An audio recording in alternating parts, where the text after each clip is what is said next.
now take a look at a very important line for white in the King's Indian, and that's the Zamish variation, which is characterized by white putting his pawns on f3, creating a very strong and safe pawn center, and preparing to develop maybe the bishop to e3, and maybe even going queen d2 and castles long in some variations, as we will see.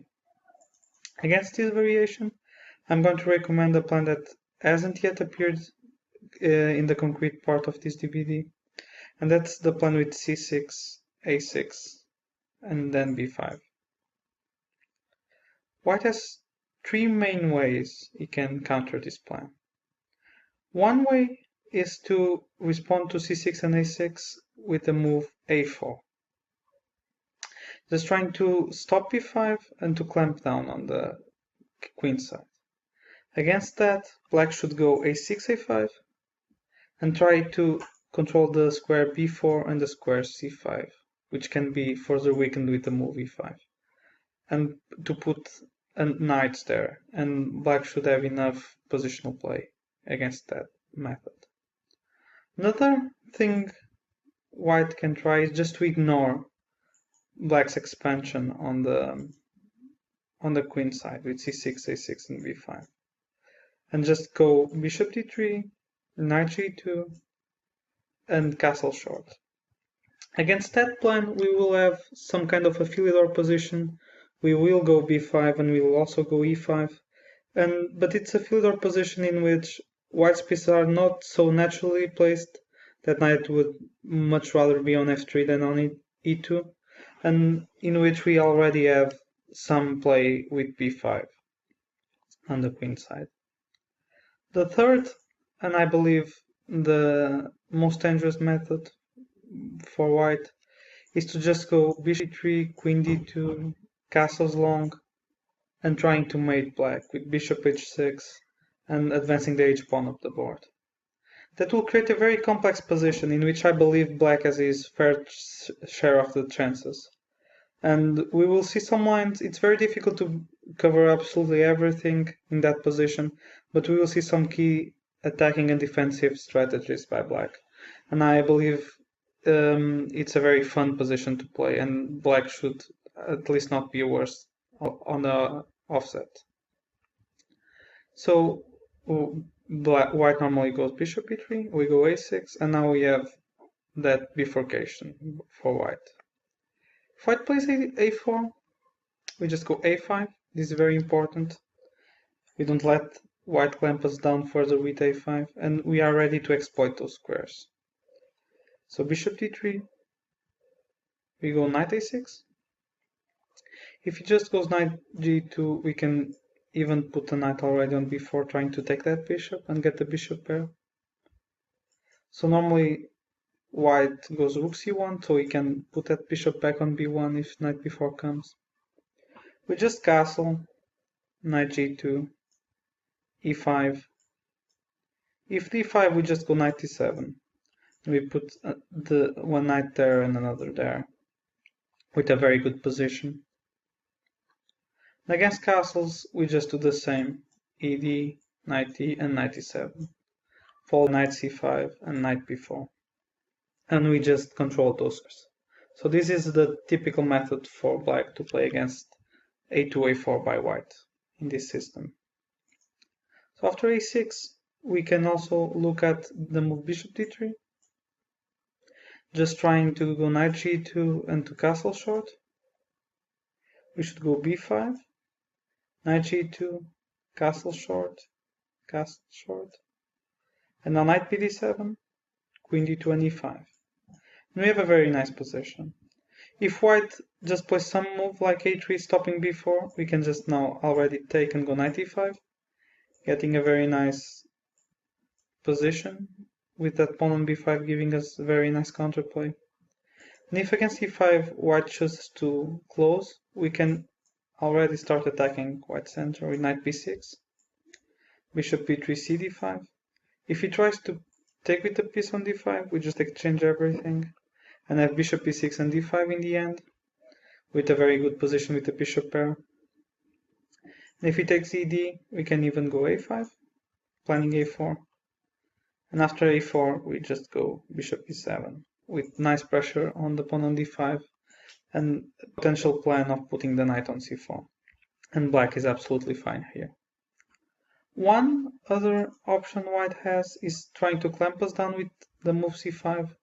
We can take a look at a game that was played just days ago at the Politican Cup between Sabino Brunello and Ilias Mirin in this variation, which was just with knight g2, castle c5. And against this, black normally goes b5, just simply. If cb6, we just go knight bd7, and we can even take with the knight there, with a very good position. And if he takes on d6, we just go ed6, white went knight f4, and black just went b4, knight e4, and rook e8. Already trying to go something like knight d5. And black has a very good position. In the game, white just went bishop d3, and now knight d5. Knight d5, cd5, castles, bishop e7, queen b3, and just knight c6, targeting those pawns. And black was even better and eventually won the game. So now we should move to what I think is the most dangerous plan, and that's queen d2, intending to attack our king. We go b4. Now, if he goes bishop h6 immediately, black is ready just to take on h6 and go queen a5, which is a very typical way of playing. And after bishop d3, you can even go bishop e6. And it's very difficult for white to castle long now with the queen on a5, since you always have b4 and queen takes a2. So it's better for white to just castle first. We now go castle short ourselves. If white advances the h-pawn first, we get our opportunity to put a pawn on h5. This kind of kills white's attack, and after something bishop h6, we go typically with queen a5, attacking a2. This is always our plan. And against king b1, we can just go knight bd7. And just prepare an attack on the queen side, or even move b4 here, knight c2 and c5, which is also a typical idea. So white normally goes bishop h6 first, so blocking our pawn on h7 and then preparing h4 and h5. We should continue on the other side of the board, queen a5, targeting that pawn on a2. So now if white just tries e5, we are just ready to go b4, because if he just takes on g7, we take on c3, and we have a better endgame after these forced moves. So if white wants to play this e5 idea, he should take first on g7, king takes g7 and then e5, but black doesn't have anything to fear. He can just go d5, d5, knight f7, h4.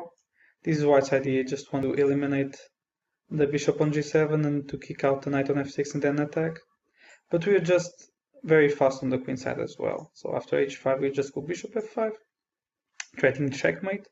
For example, if hg6, we just get there first, mating white.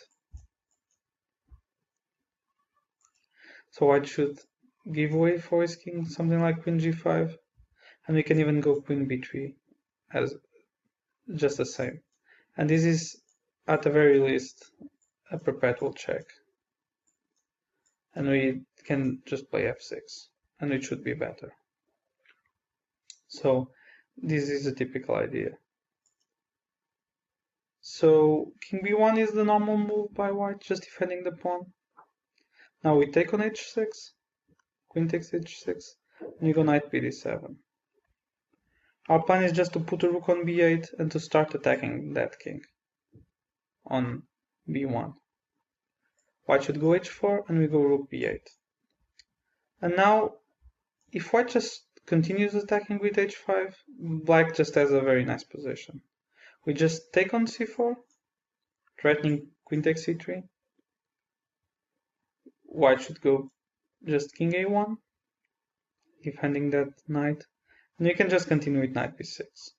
And we will just see some sample lines so we can get a feel for the position, but white most often asks for some kind of perpetual check not to be worse.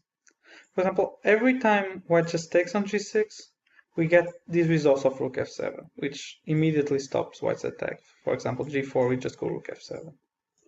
And that rook just kills that attack. And even if something attacks g6, he can just move to g7 and single-handedly defend the whole king side. If he goes g4 without taking on g6 first, which is a better move, we just immediately attack with knight a4. This is the idea. We are trying to crash into b2. If he just goes knight g2 defending the knight on c3, we just can take, because against this we can just take on a2, take on a4, and then even take on d1. And if he continues attacking with hg, we can go fg, bishop takes c4 check, and we have typical d5 move. So the bishop can't go to b3 because we just take it on b3. If he goes to e2, we just take that knight on c2. So it should just go g5. We take there, gf, threatening a mate there. We go rook f7, fe7, rook e7. Now if queen d2, we have this typical trick, rook b2. This is always happening in this line. And we just take the rook on d1. And if king takes b2, we take it with check. And then take the bishop on c4. This is a typical trick, rook takes b2. And black is just better in this position with that very open white's king. So if after knight b6, white just goes knight g2, we continue our plan, knight a4, and now against e5, we go just d, d5, and knight takes h5. And this is a good point for white to start looking for a draw.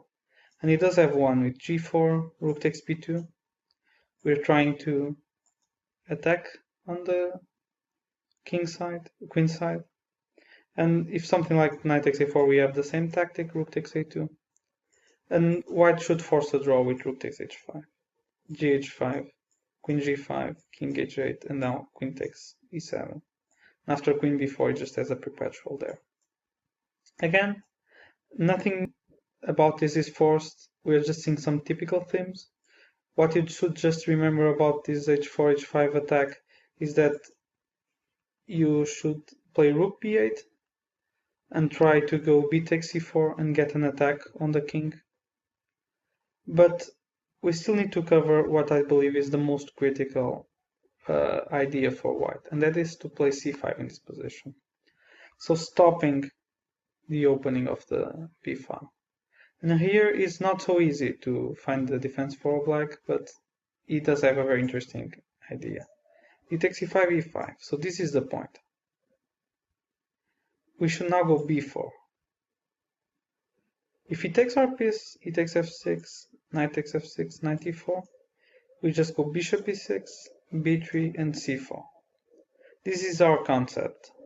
We sacrifice a piece, but these pieces are still not participating in the game. And every time he just takes on c4, we just go b3 and get a winning attack, probably. So we can see some more lines. For example, if he takes on c4, bishop takes c4, and now h5. If he takes on c4, we just take there and go b3 and have a winning attack. If he goes h5 here, we can just go g5. This is why I wanted to show you this line. This is another very nice positional trick that black sometimes has to resort to. We don't let white open that file, and we just sacrifice that pawn, and we are never getting mated in this position. So if knight h3, we just take there and get f6, which is another typical theme, with that queen being completely out of the game, and black is probably winning here. So I should just take on g5, and you get queen a3, knight e4, and knight e5. And we are trying to get a very nice attack there on the queen side, with probably roughly equal chances. So if after c4 white tries to continue his own attack with h5, we just take there, take on b3, take with the bishop. Now I have a very strong idea of bishop c2 check. The point is that after king takes on c2, we just go b3 check, king d1, b2, bishop d3, b1, and we get a very nice attack against that king, which he needs to be very careful with. Queen a1, and now if hg, we just go rook e1, king f3, fg check, king g3, queen c3 check, king h2, and in a very complex position, which should be about even, we have very good compensation for the sacrificed piece. So again, the main theme you should remember this position is to go b4, and then to put the bishop on e6. Another testing move for white is just to go knight e4 here, declining the piece sacrifice. And after knight takes, f takes, he just wants to go h5 again. And it's not so easy to put our bishop on e6. What we should do here is just to give the piece anyway. We're threatening knight g4, and after he accepts the sacrifice, we just get the bishop on e6 anyway. After b3, we can even go rook f d8 here. And after rook c1, we can just go queen a3, threatening bishop takes b3. After white defends like this, we can go the typical move c4. After bishop takes c4, bishop takes c4, rook takes c4, rook takes c4. We go rook d1 check, rook c1, and rook bd8, threatening rook d2. After knight f3, we just go rook a3, followed by rook takes b3, with a probably draw by perpetual check. So this is a very important theme. If white tries to go c5, closing the b file, we should use this pawn mass we now have on the queen side to put the bishop on e6, provoking white to go b3, and then to try to go c4 and get an attack on that king. So all in all, I believe this c6, a6 and b5 playing against the same ish gives black a very good double-edged position, probably better than similar positions that occur, for example, in the Pirt's defense. And this is relatively unexplored territory, and maybe the white player is not going to feel so comfortable in these positions as he feels in the main lines. And if white declines the challenge and tries to castle short, I believe black just gets a very nice active position with his queenside space, trying to play in Philidor style with e7, e5. So I hope this gives you enough knowledge to face the same issue with confidence, and I certainly look forward to playing this line. So thank you. Hi, this is Grandmaster Damian Lemos. First of all, I hope you enjoyed this video. If you would like to receive more free chess videos from us, you can just click the subscribe button below. I would also highly recommend signing up for my free mail course, The 10 Grandmaster Secrets to Dominate Chess. During this exclusive course from onlinechesslessons.net, I'll share with you my own Grandmaster shortcuts to effective attacking, defending, and growth hacks to improving your chess without complicated books or memorization. So sign up by clicking the sidebar on the right, and I know you won't be disappointed. Once more, this is Damian for onlinechesslessons.net, and I'll see you in my videos. Thank you.